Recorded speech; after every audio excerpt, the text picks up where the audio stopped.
نبی علیہ الصلوۃ والسلام نے ارشاد فرمایا جہنم کی آگ اللہ تعالیٰ کے لیے رونے والے کو نہیں پہنچ سکتی یہاں تک کہ دودھ تھنوں میں واپس نہ چلا جائے۔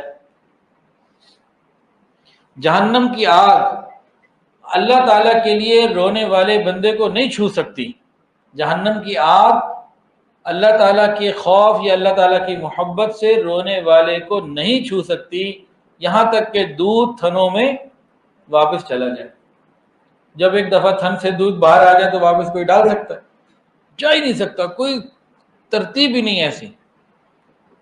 کیا مطلب؟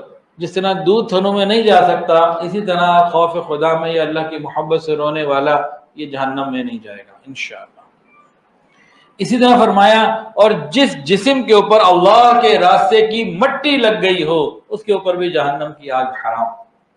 انسان جہاد کے لیے جا رہا ہے، انسان تبلیغ کے لیے جا رہا ہے، دین کے کاموں کے لیے جا رہا ہے، حج کے لیے جا رہا ہے، عمرے کے لیے جا رہا ہے، لوگوں کی خدمت کے لیے، فلاح و خیر کے لیے جا رہا ہے، تو یہ سب جب کپڑے خراب ہوں گے، مٹی لگے گی، تو انشاءاللہ ان سب کے اوپر انسان کو آسانیاں ملیں گی۔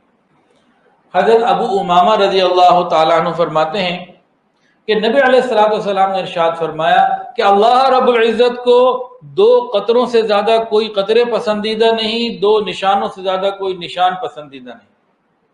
اللہ تعالیٰ کے دو پسندیدہ قطرے اور اللہ تعالیٰ کے دو محبوب نشان وہ کون سے ہیں؟ دو پسندیدہ قطرے، ایک وہ قطرہ جو خوف خدا میں آنکھوں سے نکل آیا، آنسو کا قطرہ، یہ اللہ تعالیٰ کو بڑا محبوب۔ دوسرا، انسان اللہ کے راستے میں جہاد کر رہا ہے، دین کی محنت کر رہا ہے، جسم پہ چوٹ لگی، زخم لگا، خون کا قطرہ باہر آیا، یہ دو قطرے اللہ تعالیٰ کو بڑے محبوب ہیں۔ خوف خدا میں رونے سے جو آنسو نکلا، آنسو کا قطرہ، اور اللہ کے راستے میں جسم پہ چوٹ لگی، زخم لگا اور خون کا قطرہ، یہ اللہ تعالیٰ کو بڑا پسند۔ اور دو نشان کون سے پسند ہیں؟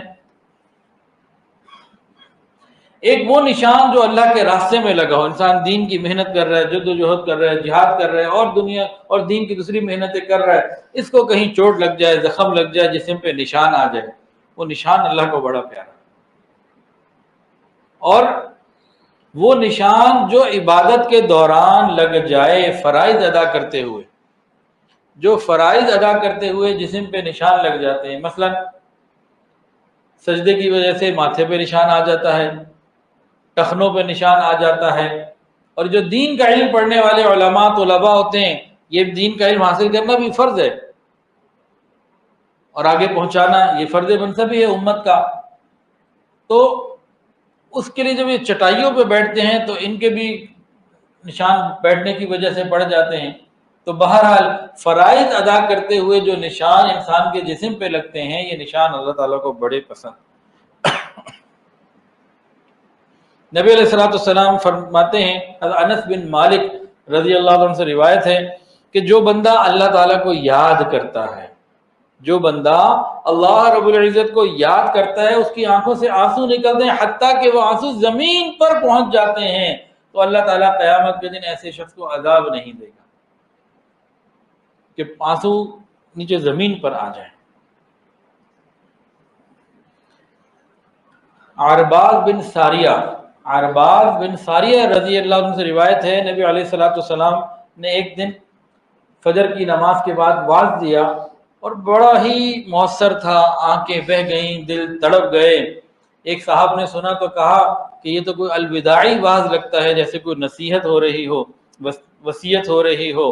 تو نبی علیہ السلام نے اس میں فرمایا، میں تمہیں تقوی کی وصیت کرتا ہوں، سنو اور مانو، سنو اور عمل کرو۔ ہم سنتے تو ہیں، عمل نہیں کرتے، سنو اور مانو، اگرچہ تمہارا کوئی امیر حبشی ہی کیوں نہ ہو، اس کی بات کو بھی مانو۔